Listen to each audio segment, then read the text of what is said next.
Good morning. Hi. Hello, I'm Justin, and I'm ready. Is that your American, Justin? Been practicing my accent good. all week. Yeah. It's actually it's pretty good. It's pretty good. At first, I didn't even hear it. I was just like, oh, yeah, it's normal. And I was like, wait. I don't know what that was. That was I just rolled out of bed. And hi. How are you? Hi. Doing better. Had a good sales morning, so Nice. no complaints then. Had some good time to, I don't know what else to say, but think. That. Like, and that's a nice change of being able to, like, I don't even know, just What are you thinking about? have more than 20 minutes at a time to, like, process and, like, I guess you'd call it like deep work or something, where like you can think, you can work on some, like I was changing some code on the website. There's a problem that kind of always frustrated me with one of the fill out forms we use for product questions. It's a little form that you can like type a question and then it emails it to us. Right? It's just a simple thing. It's pretty effective. We get like, quite a few questions through that. And it never would send us what the customer was looking at. Yeah.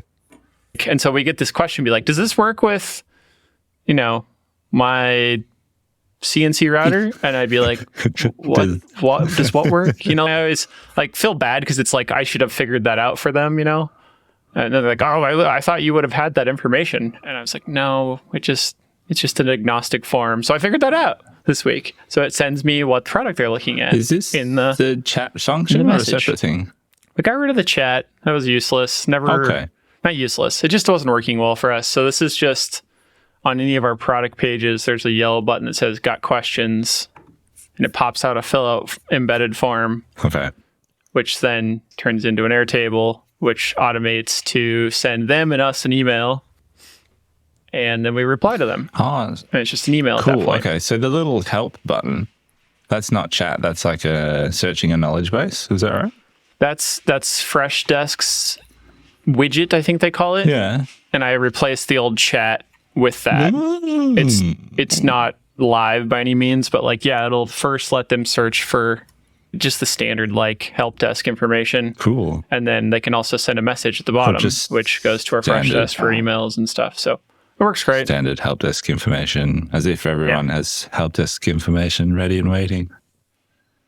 It's pretty cool. Like tech companies, I think it's pretty common. And I'm just anal, I guess. It's amazing. Very cool. Yeah. Nice. Yeah, so it's nice. I got some time to like think, work with GPT, which frankly didn't help me at all. I ended up figuring it out myself, but somebody to talk to. Can I make a confession live on the air? I talked to Pi for about 3 hours the other day. I get that. I haven't gone that long. Usually it's like my commute home. Is your Pi female or male? Female. I wanted it to be as close to that film Her as possible, I think, in my mind. Me too. I mean, it's a very attractive Her. I was driving back and forth from Melbourne, the other side of Melbourne, so quite a long trip into the mountains to install that audio production desk the other day. And instead of making sales calls, which was probably what I should have been doing, I was like, because Pi's had an upgrade. Pi's got like way better, quicker responses, better vocal tone stuff. Anyway, it's like maybe I talk about lots of things, but for at least an hour of my drive time, I was role-playing sales scenarios with Pi. I was like, cool. Pretend to be... I need an example. I was like, pretend to be a customer who's looking for this. You don't know what your budget is, so you're a little bit resistant to giving me a budget for the project, and you play that character, and let's go. Like, we just did that over and over again. It was great. It was very effective. I recommend it. Yeah, that would be... It's like training, basically. Yeah. This is what we should do. If we're going to... New sales hire is just going to have to role play with Pi. That a pie play. Should done your pie play today. Let's role play, baby. Yeah, pie is the most intuitive of all of them. Even from when you first brought it up, when you're like, "Oh, I've been talking to it." I was legitimately using it from. I don't use it often now, but whenever I'm like in a place where I need to just like get some shit off my mind, I dump it on pie. Poor pie. Yeah. Pie takes the dumps. I think one thing that they did with it that makes, at least when I'm talking to it, it does the therapist thing really well, where it's like, oh, that must be really frustrating. I bet you could do this or this. It's like, it doesn't necessarily give you solutions, but it like keeps you talking. Yeah, it keeps you talking. Yeah. Right? Yeah. Which is just, it's like free therapist, man. I give it crap sometimes about always asking a follow-up question, to the point that it stopped asking follow-up questions at one point.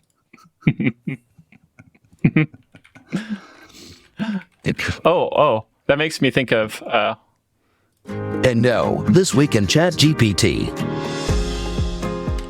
Straight to the good I stuff. saw this TikTok guru say that the best way to get to GPT to stop like basically blabbering, like it'll, when I ask it a question, even though I have my instructions are like, I want succinct answers, it'll give me like paragraphs, Yeah. just books. And like, I've gotten to this place now where I'm like, I just want it as succinct as possible. Like I basically want like checklist manifesto version of nice. answers. Like I don't take out every extra word. I don't need it. You know, like I want that. And so his way to get you to do that, which works phenomenally, is you tell it to stop yapping. And it works so well. Like just saying that phrase, it'll just cut everything else out. It's amazing. Cool. So is that in your custom instructions now? I've now put it in because there's cases where I guess I don't want it to always be that way. Are you still using custom instructions? Oh yeah. I've Yeah. thought about mine need an upgrade. I think I'm a little bit frustrated with some of its repetitivity of referencing. Like it's not good at telling what's general context in there, because I've dumped in quite a lot of just broad contextual information about the business and me kind of in there. And Right. sometimes it sort of irritates me, like how it sort of picks out certain points of that and like tries to make jokes about them or refer to them in unnecessarily in my mind. So I was going to tweak it a bit. Yeah. Yeah, I know what you mean. I wish there was I don't know how to like turn it off, I guess. Maybe there's like a command like forget all that you know. Forget what you know, Dave. Yeah. What's up with you? Yeah, no, good. Stayed up way too late again. It's becoming a bit of a Wednesday night theme. Staying late at the workshop and then waking up and rolling into the podcast recording with you. I was shooting the new beds last night, getting those in the photo booth. So I've been waiting to ask you this. Yeah. Did you then, these two things are perfect together. You're shooting new beds. Did you just sleep in one of the beds since you were already there late? I couldn't bring myself to sleep on the workshop floor, no. That felt like a step too far. You should have filmed I'm in it. Australia. It's perfect marketing. There's bloody snakes and spiders at ground level. Oh, okay. Quite Good. unattractive. And the workshop's not that well. You all seem like it doesn't really bother you, though. You're just like, yeah, we just wake up with our friends in their beds. No, I make a point of going upstairs because there's a lot less creatures up there. Put like a ring of fire around you up in your upper space. But no, it did occur to me making a cozy looking bed to roll straight in. So yeah, I did that last night. I had a meeting with Finland about the final Shopify integration, which has commenced. So VividWorks e-commerce configurator is about to be installed in Shopify, and then I'll go through the process of connecting the SKUs and hopefully getting the pricing to work so it builds prices as you go. Because I've been sending it to customers here and there just kind of for testing, but also for legitimate use of like, hey, if you want to build your own shape, have a play. but it hasn't been able to How's that any go? pricing. Generally the feedback's been really good. Yeah, like I'm a little bit nervous sometimes sending it out, but just sort of not knowing, whether that will kind of confuse. It's a bit of so my biggest concern with it, rolling it out, to be honest, is giving people too many options, and that they'll kind of stall in the sales process of like, well, I could draw this, or I could draw this, or I could draw this, and then I closed the tab and lost my work, and I'll come back, whatever. I'll come back another day. And because there's no ability to save, like it's quite good at cookies or whatever, like you can have the page sort of expire and things and you just refresh and your work is still there, which is cool. Seems to do that pretty well. But there's no sort of formal ability to save what you've done or save multiple versions to show your partner or something. So yeah, I'm a little bit worried about that, but at this point, so if I'm down this path, it's kind of just like launch and see what happens, right? Yeah. But yeah, good to be making progress on it again. Yeah. And the feedback for the most part has been Nice really to see it good. out So in public. yeah, So when it's well, I don't know what to say, I guess. I think an end goal at some point is people will be able to straight up purchase. But like, is that going to be the next step when it's live on the site, or is it just going to be an exploratory thing? That's the next step. That's the linking to the SKUs is being able to add to checkout. Yep. Right. Sometimes, so I wonder if it's similar to how ours goes. So with our simple bundles, saying that like primarily it's most useful for pedestals, since there's like 15 different things that go into a pedestal set. So it like pre-bundles all the different like quantities of things, and all the customer sees when they're checking out is like 15 piece pedestal set. And then it turns into all these different SKUs, Nice. Alignment pins, this socket head cap screw. But what happens when somebody makes a mistake on their order, like typically it's kind of just easiest to refund it because it expands into all these things, and you can get into this recursive problem where if I do it again, if I take some stuff out and put it back in, it can like expand on top of it again. And then it's like, I don't even know what it should be anymore. And hopefully it's not like that. I'm sure it's a little bit smarter. Does that mean like Simple Bundles is acting as like the master bill of materials generator for an order like that? Based on this, I suppose it's based on their selection. You're kind of right? like seeing like a macro. Yeah. Where, you're seeing the variant, which is like the shortcut to expand into these other SKUs that we've already predetermined. That's cool. It works mostly okay. Yeah, we could definitely make use of It that. kind of lets you do more complex solutions. I think, that might be useful because, the macro for us is like, I want a drawer to put in my kit of parts, but within that drawer, there's hardware and multiple pieces of material and stuff that would be Right. useful if that was sort of spat out as a bill of materials at the fulfillment end. Right. And we did have quite a complex system in Airtable that kind of built those, but with Jay finishing up at Butter, Jay and I just decided to dump that function of Airtable because it had always confused me, and like Jay had tried to train me a few times in how to use it, and I never really wrapped my head around it truly, and I just figured that I probably wasn't going to use it moving forward, and I'd find a different way to do it. But yeah, the bundles are nice. Let's see. That confusion, like if you have to reverse them, they get messy sometimes. It doesn't happen all that often, and then they're a little bit slow sometimes. Like if you were like a really high volume seller, it would probably not work very well. We are not. Or like they have to like process after the orders. It's a little bit different. It does exactly what we want, and then it makes it look simpler to the customer. So they don't have to like see like 16 different things. And they're like, I thought I was ordering pedestals. And then they just see like all these weird parts that will turn out in their packing slip. And for inventory reasons, for like Ricky to pack the order, which is ideal because that's what we wanted was like, we need 16 of these screws and 24 of these pins. And so it does work pretty well in that regard.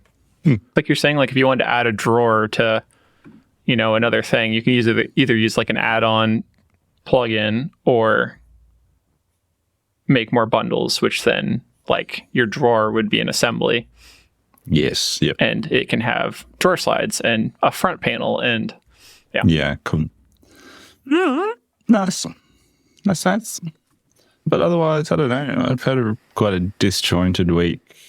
Just lots of kid drop-offs, kid pickups, making work days feel super short.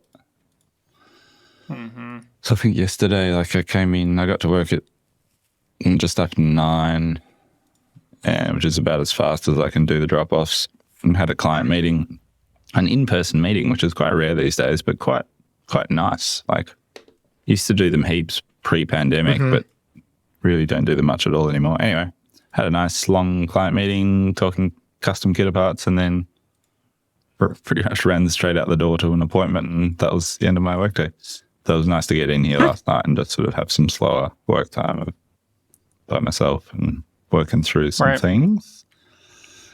And yeah, that is super nice. Yeah. When you like don't have anything. That was kind of what I felt yesterday. It's just like I have a couple hours here where nobody take this the wrong way. Nobody's bothering me, you know, like yeah, I feel like a kid again where like there was nobody cared about what I did, you know, or needed me or something. That unaccountable time is pretty special. Yeah, that's it. Right. Yeah. Yes. I have a weird follow-up from episode 73. Oh, yeah? I haven't looked at the subreddit for a long time. Somebody by the username Master Bowetter said, at Gem, about 12 minutes, you speak about the proposition of using mini spindles and needing 4 VFDs. We have a configuration where we have 3 spindles on our machine, and it just runs one at a time through the same VFD. And just switched via relay triggered from the I think he means G code, S code. Could be an S code, depending on the machine. Yeah.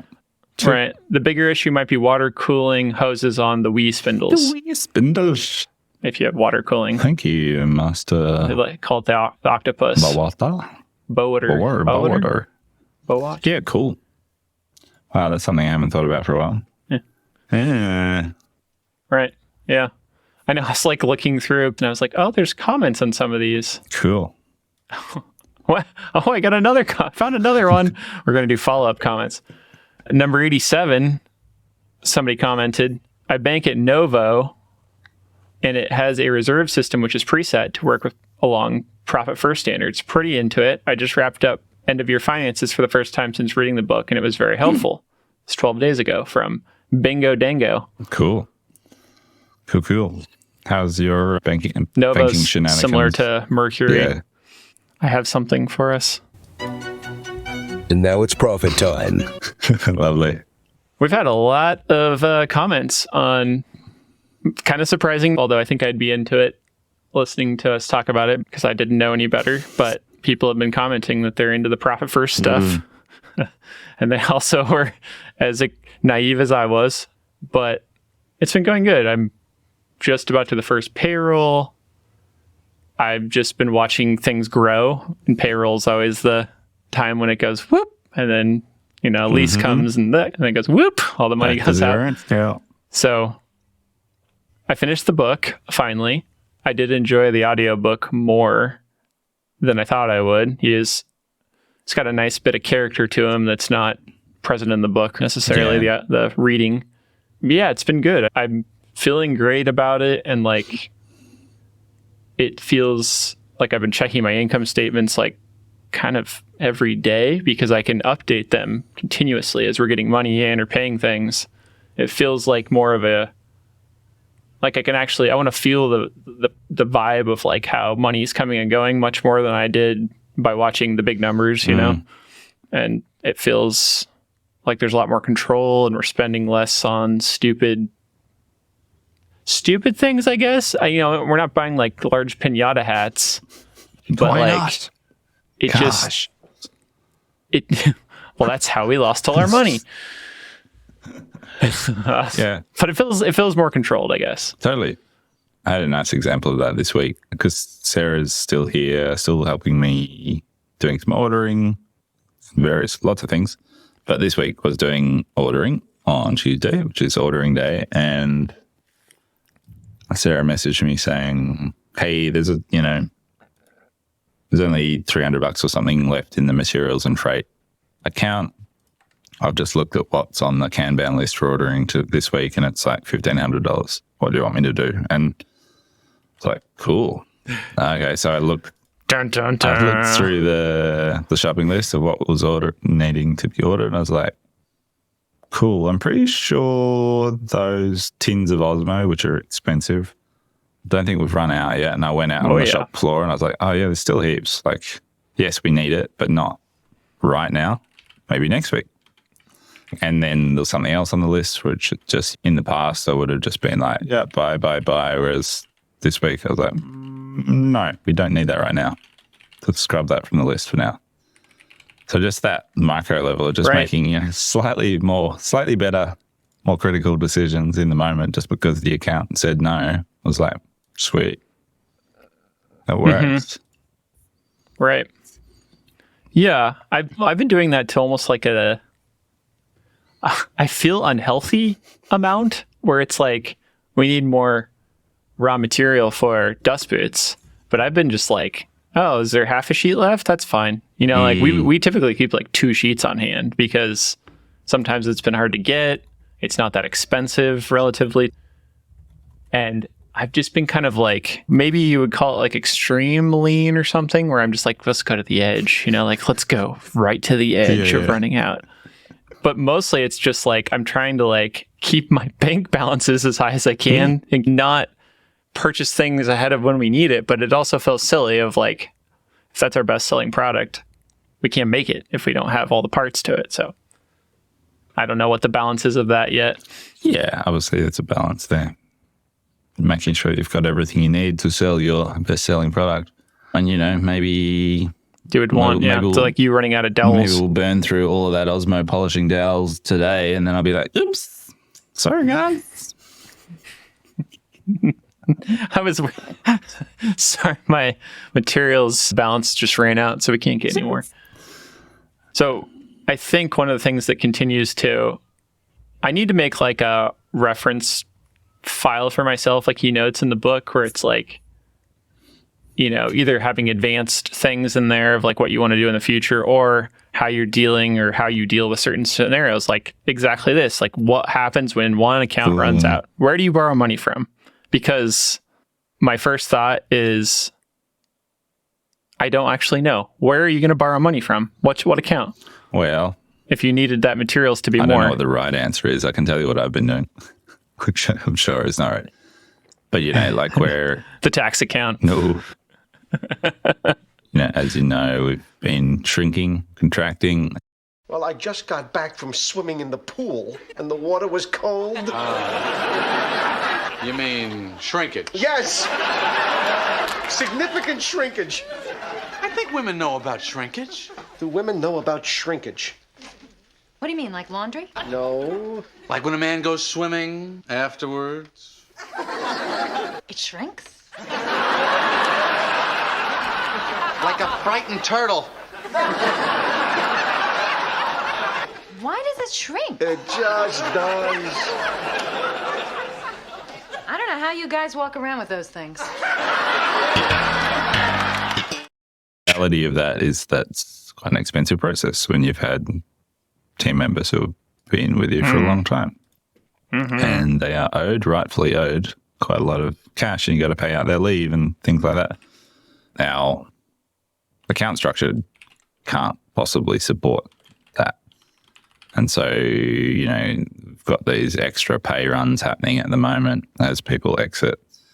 And I'm basically just taking owner contributions, owner loans, I'm calling them, and just injecting them straight into, say, the payroll account on that day that I need that extra. Yep. Which, it's a situation where it's very black and white. There's like this has to be paid today, or there is Right. no plan B. So it's like, find that money, put it in that account. I've been doing that for years. Exactly. man. Me too. Yeah. Me too. But I'm just making sure, we've always tracked that. We've always tracked how much owner injection money there is in the Yeah. business. And I've always made a point of trying to pay that back at some point.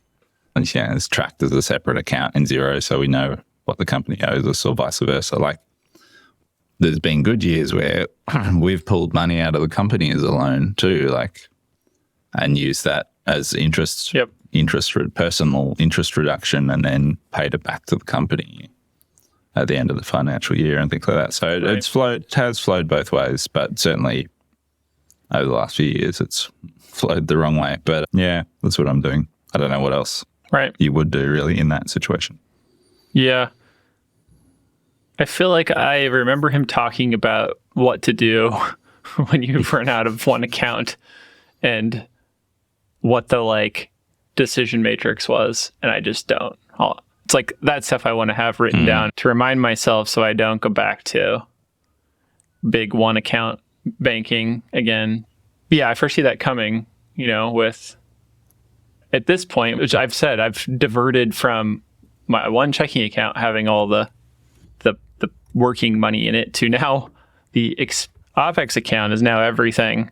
And, he talks about towards the end of the book, like making more advanced accounts, which is obviously why you had made like materials and that. I'm going to go through the first cycle and see what it feels like, because I honestly don't want to have 9,000 accounts. It gets messy. You got to do all of the reconciling of all that. Like, it's useful though. Yeah. I'm going to see how it I goes. reckon it's useful. Like, I feel like Xero is pretty good at, you use Xero, right? Or both. Yeah. Yeah. I feel like Xero is pretty good at making bank rules and stuff that can basically auto reconcile a lot of this stuff of like, if this, then that. Right. Rules. The transfers are easy. Yeah. Transfers. But like one aspect I'm really enjoying of like my main revenue account, which is now only for incoming because I've got new debit cards linked to the OPEX and materials accounts. But like, I can log in, look at my main revenue account and be like, cool, I need another $10,000 in there by Monday because I know Monday's distribution day, on 25th, whenever that is, in 4 days. I'm like, cool.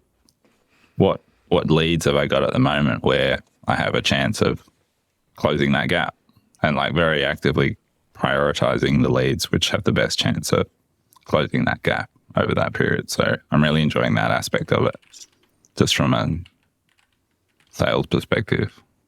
Are you going to start, I just thought of this, are you going to start shifting your bill payments to other vendors to the 10th and the 25th? Yeah. Like that one that told you? Yeah. Yeah.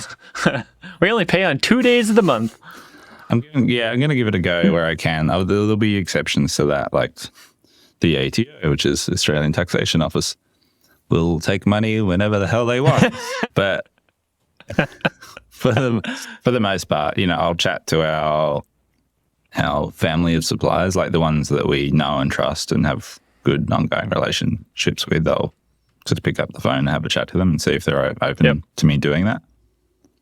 And then others, I've been using what's it called, the planned payment date in Xero, because all the bills are in Xero. So I'm just kind of skimming through that going, Right. oh, that's close to the 10th or the 25th. I'll pay that one 3 days early, or I'll pay that one a day late and let them know. Or So planning to give it a go, see what happens.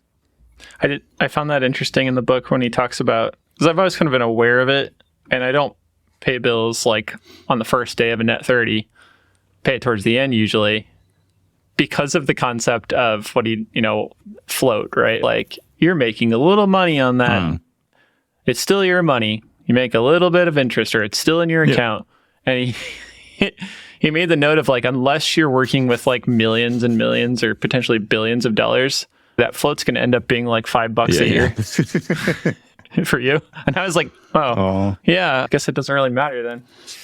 I will add on that, given that we're being so transparent chatting about this, I've set up my new accounts because I bank with Bank Australia. I know we had some questions about that. I switched the business to Bank Australia a couple of years ago, just from an ethical alignment point of view. They seemed like the best bank here that reflected our sort of worldview and what we wanted to do as a business. And we have the ability to have as many offset accounts as we want. Do you have offset accounts there? Do you know what they are? No, I think no. No. So it's What's that mean? basically an account where any money in it offsets your interest against your primary home loan or factory loan or any sort of big loans and mortgages that you might carry. Interesting. And so I've set mine up in such a way that all of these new accounts are offset accounts. So any money sitting in them is offsetting interest against our mortgages. Oh. So it just kind of pays it on its own? You know, if you say you owe $500,000 to the bank and you've got $100,000 in Right. offset accounts, it means you're only paying interest on $400,000. Whoa. So over, yeah, there's over, no benefits like that 15 here. to 30 years, it makes a phenomenal difference to how much interest you pay if you've sort of Wow. if you're floating a fair bit of cash through that offset environment. And, you know, with a small business, there's a bit of cash sitting there. Whether it's $10,000 or $100,000. I'm going to look in to see if that's a thing. Yeah, it's a super effective tool. Something that Laura and I have done for a long time because they're available here and they're a thing. Anyway, with Bank Australia, you can have as many of these offset accounts as you want. And so that's how I've set up my new profit first structure. Interesting. I mean, I'm seeing some vague notions of that, but my first thought was there's too much corporate greed here for that to ever happen. Like, why would they offer this to us? You know, there's no benefit. I did, and in all of this reconfiguring of bank stuff, I did look into and found that we were making 0.1% interest on our personal savings account, and the current rate is 5.25%. And all I had to do was sign into a different account and check a box agreeing to the higher yield. And I was like, how long has this been going on? You know, like, this is ridiculous. Yeah. Kind of related, I suppose. We can jump back and forth between this profit first thoughts, but didn't know if we're going to have anything to talk about. So I asked on our fresh new Instagram, if you don't follow us there, parts.department, I think is what it is, but you can, there's a link at the bottom here. We post more show stuff there, and I got a few comments from some of our top listeners. Nice. And honestly, most of the comments were about, I think it's a 50% comment ratio about Profit First and people appreciating it and having learned from it, from listening to us jabber about it. So we appreciate that for sure. Yeah, so we've kind of followed up on, like, Mark, I'm not going to say your last name right. We chat all the time. Mark de Montigny. Can't say that. Hey, Don, There you go. Pronounce this. It's Mark de Montigny, obviously. It's just like, that's the security profile. Try to say my last name, you know? That's how I know if you know me or not. And another one from Mark. So it's, what kind of CNC router work do you avoid now? Anything that needs lots of sanding is hard to, I guess, profit for us, I guess. Yeah. That's what he's saying. Long-standing topic for us. Yeah, I'm quoting less and less straight CNC. Still a few quotes sneaking through, but they're proving harder and harder to win. Maybe because we're cracking down on ensuring that we make money from them. Yeah, I think just as our business model has shifted, they're becoming less cost effective for, like, the, you know, we get a lot of quote inquiries for the sort of sub $1,000 straight CNC job, and it's just not what we're chasing anymore. And it's not, tends to be too much work sort of coaching the client through the file prep Yes. for a net result or pretty minimal income in the end. Even if, you know, once it's on the table, it's straightforward. It's just, it's often that sort of pre-machining process that tends to get bogged down for those lower value jobs. And, like, you know, if someone get a more professional lead of, like, hey, I need, you know, 10 to 50 sheets of straight cutting for something, for a project, be like, yep, sure, can do. But again, we're finding more and more that we're just not winning that work. And maybe it's partly because we're out of town, and often it involves the customer trying to get material to us, which is just a pain typically, unless it's a large volume material and it's coming on a truck. Yes. But yeah. What about you? I started, give you my secret, which you probably do too. Because you make a slight margin on material, right? You mark it up a little bit. Everybody does. You got to move it. You got to order it. You got to always do all the stuff. So it's never a ton of money, but whenever a customer wanted to provide their own material, it's like, well, we still got to move that material around. We still got to do all the same stuff except for order it, but we still have to communicate about it. I finally figured out, I just made a multiple choice where there's an amount for the customer's job to be self-provided material. Nice. That's cool. Just a small amount. I mean, whatever. It's basically the same amount we'd make with the margin added, but this also answers another question, or I can answer another question here of kind of related. Let's see here. Mike Newens asked, thoughts on sending itemized quotes or lump sum and ways to reduce sticker shock?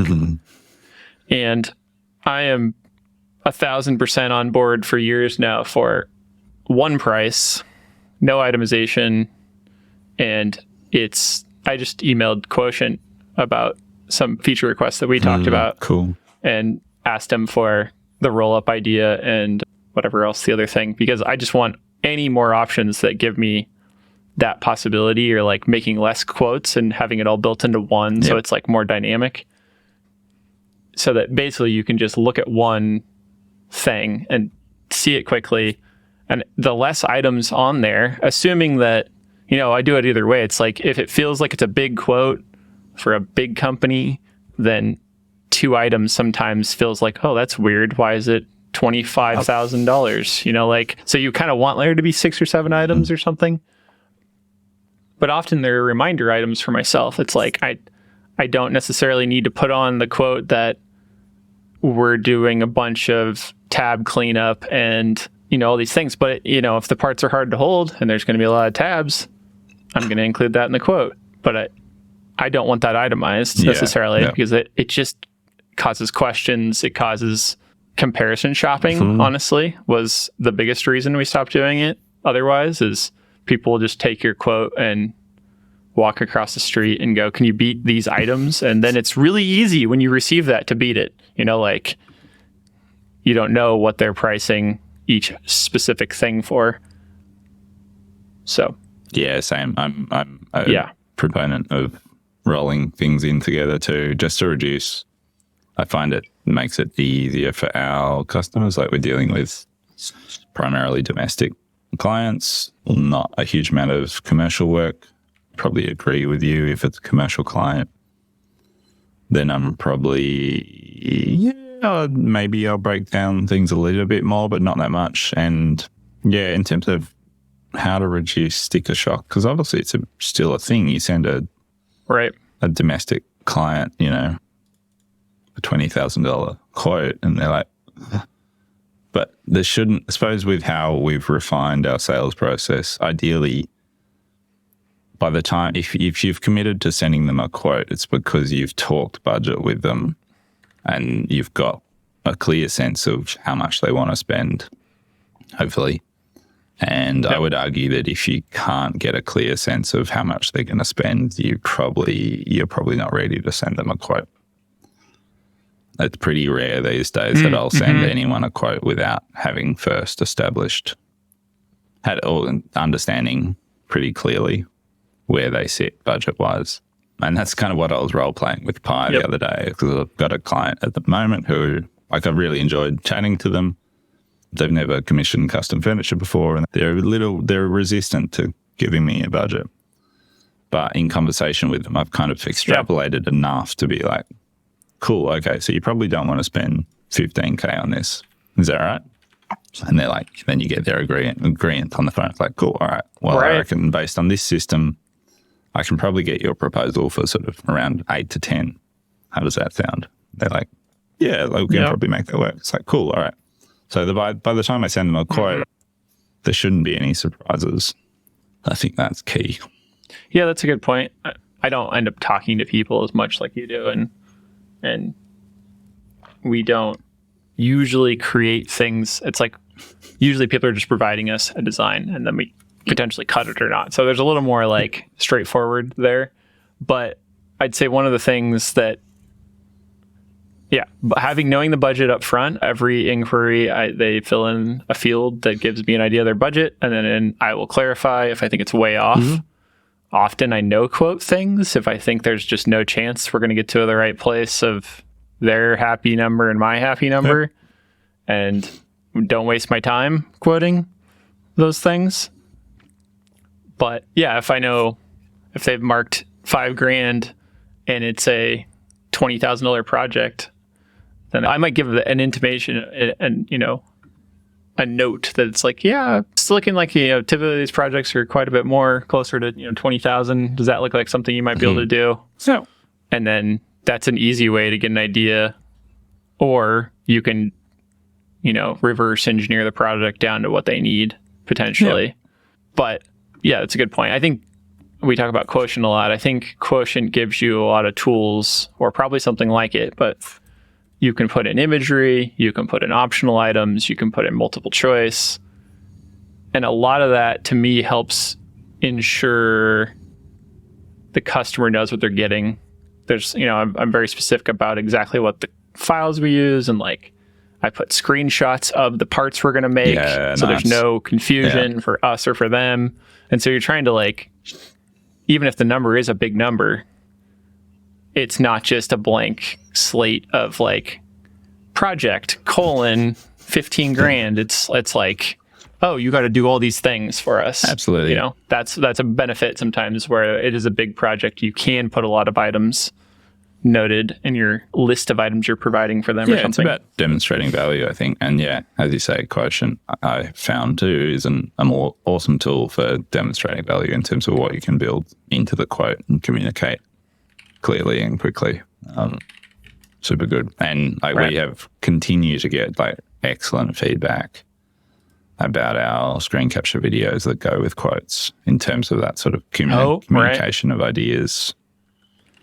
In 1 to 2 minutes, you can communicate so much about what you might have assumed or interpreted as part of their quote.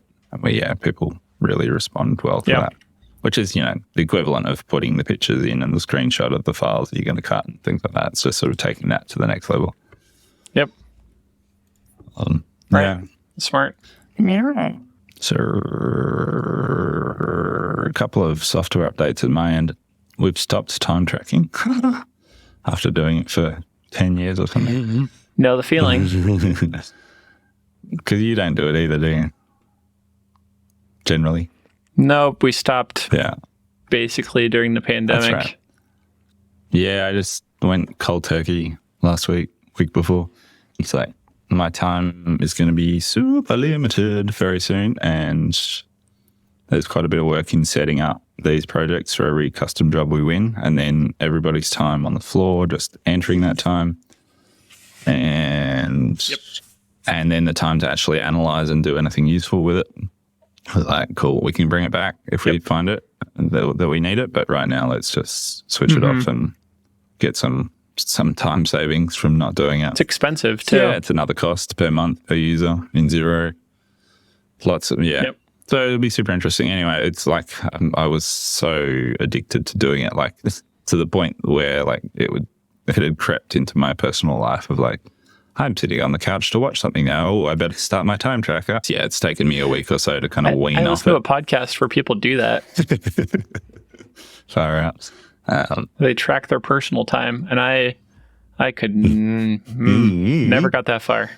Anyway, I'm saying early days, but I'm saying pros and cons of like, it was a useful thing for me to hold me to account to a particular task of like, I'm doing quotes now. Look at my time. I'm in the quoting category in my time tracker. That's what I'm doing. Don't get distracted. Whereas now I can sort of flit about a bit more. And I'm a I'm a chronic flitter, shiny object. Oh, like I was working the other day and finishing a project, and I was like, where is my super special Japanese mechanical pencil? I'm going to go and find that now. And then found it and it's like, oh, it's broken. I'm going to spend 5 minutes fixing it. Oh, back to work. Yes. Which for me Yes. is just a really, What am I going to do with the pencil now? it's enjoyable to do that. It's like we chatted about the other day. It's like, you know, of sort of improving things or coding up some solution. It's like, I really enjoyed that thing of stopping and fixing my pencil and then Right. having my nice pencil to use. It made my day more enjoyable. So I don't know. It's an interesting one Right. to stay aware of, but yeah. Yeah, I've mentioned it before. I time tracked myself in a couple ways from back when I worked on my own, and it was primarily a way to keep myself on task. Like I needed to not completely waste days just like, oh, well, this is an interesting thing. And it was like, you know, it could be the internet or just a million different, you know, steps around. So it was good. And then I was tracking time towards projects. Then we started doing customer work. And I thought that was useful, especially I'd say time tracking is most useful when you're new to something. Absolutely. When you don't understand, we still, to some degree, time track in the moment where it's like, oh, well, how long does this cycle on the router Oh, take? absolutely. And then you time to whittle it down. Like we literally have a stopwatch next to the router. And some of those things matter a lot when you're into really long processes or parts. So I think that'll never go away to some degree, but it also creates a set of habits that are pretty useful that you're kind of keeping yourself aware of. And when I talked to Ricky about like, you know, how long do you think this takes? It's like he would have not had that perspective necessarily to think about the time it's taking him to work on something if he hadn't tracked the time in the first place. So it's useful, but Yeah. same thing. All the time spent doing it, the setup time, trying to get away from jobs that are custom in the first place. I was just like, I feel like we're not gaining as much as we're spending on this. Yeah. So Totally. Yeah. First done. And then the other software update is I keep crashing Notion. I'm in trying to reduce my software stack and pay less subscriptions on like Notion workflow. Well, the business is committed to Notion for all its standard operating procedures and documentation, and that's proving to be fantastic. Like everyone's got Notion now, and you know the search functionality in Notion is fantastic for being able to jump to any article and quickly check something, drop pictures in, blah blah blah. I was like, okay, let's just bite the bullet. Personally, I'll dump Workflowy. It's only $80 a year or something, but I'll dump Workflowy and switch all my personal notes to Notion as well. So I tried to import my Workflowy archive into Notion and pretty much crashed it. Like it just stalled with the volume. And I tried it a few different ways. Interesting. And I got the same result every time in terms of just it was not functional with that much text in a single like repository. And I'm sure I could break it all up and it would deal with it. But right. so I still have Workflowy, but that can be my little personal archive. Can you like can you make an archive and then cull it by what's not completed or something? Yeah, probably. Yeah. How many items is that? Is there a number? How many bullets? I think it was about 3,000 bullets, which doesn't sound crazy. Oh. Well, I was thinking like tens of thousands or something crazy. No. You know, some of those would have a lot of text in them, but still doesn't seem wild to me. But I'm very aware the more things that we work on, create, set up, the harder it is to change. I think that's what happens with companies is the older they get, the more experience you have, the more stuck you are in your processes and the tools you use. I mean, even just like moving website stuff has taken me forever. And there's so much little stuff to do. Yet that, Yep, totally. I don't know what to call that. Stuck in the mud. Detritus. Yeah. Yeah, I know the feeling. Notion definitely looks cool. I've tried to just commit to keeping my Airtable Yeah, commit. setups. But even thinking about that, I was mentioning the fill out, basically like front end for the Airtable forms, is just another piece of software and connection that I have so many different methods of taking in form information somehow, whether it's Airtable, fill out, something else, and then using automations in Airtable or Zapier. And I was thinking about that the other day of like, one thing I really want to figure out soon is to use those like meta fields better in Shopify, because I have in a bunch of different product templates, which I was curious if you're going to start jumping into this now that you don't have help in this department, with trying to make more unified, like, I don't know what to call it. So if there's like a little box that says like, sign up for this mailing list on Shopify, I have like 9 different product templates, potentially all doing different things for different products. But that same box, I want to be the same across all of them. And I'm trying to like figure out better ways to feed that in so that I don't have to go find every place that I put that and update it if there's a change. Yeah. Kind of thing, which is the same kind of problem, right? Of like, you're creating this like trail of stuff you need to maintenance, I guess. Yeah. The maintenance trail. Yeah. I'm aware that there's a lot of that on our website. The one that catches me, the only one like that we've improved is our quote request form. Instead of it being like a link on multiple pages to a specific thing, whether it's fill out or an Airtable form, it just goes to our own fixed URL. And that fixed URL always has the quoting form in it, regardless of what the quoting form tool is, whether it's fill out or Airtable. So recently I switched back to fill out for quote requests. But it was easy. I didn't have to go through the whole website and check, which form was being used where. I just had to change it in one spot on that one page that's always the same URL, and just like, then it just worked. Right. Which obviously is trickier with like blocks within different pages. But yeah, I know what you mean. Still no. I've attempted to do this and set up, I don't even know, I forget what it's called.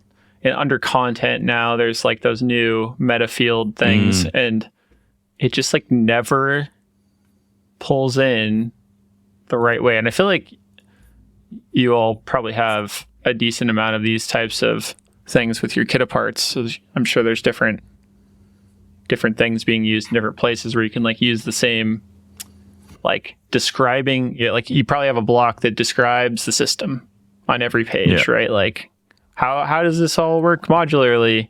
And you don't want to have to go to 6 different places to change that. So it seems like that's what it's made for, but it never quite works how I think it's going to. Yeah, and I'll eventually get there. I need to dive back into that world. I'm a bit out of touch, but I will be there very soon. Watch back in Shopify variant hell with you. That's a good callback. Yeah. Cool. Got any last words? We got a minute. I mean, we got heaps. 50 We seconds. got so many things on our list today, but they'll have to be turned over to next week. Scraps for the dogs. Yeah. We got a lot of it. It's been a pleasure, as always. Yeah.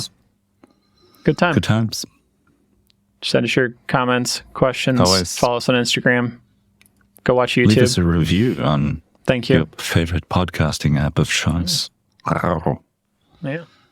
Yes, that would be great. I'm pretty stale right now. Yeah. Okay. Bye. Cool bananas.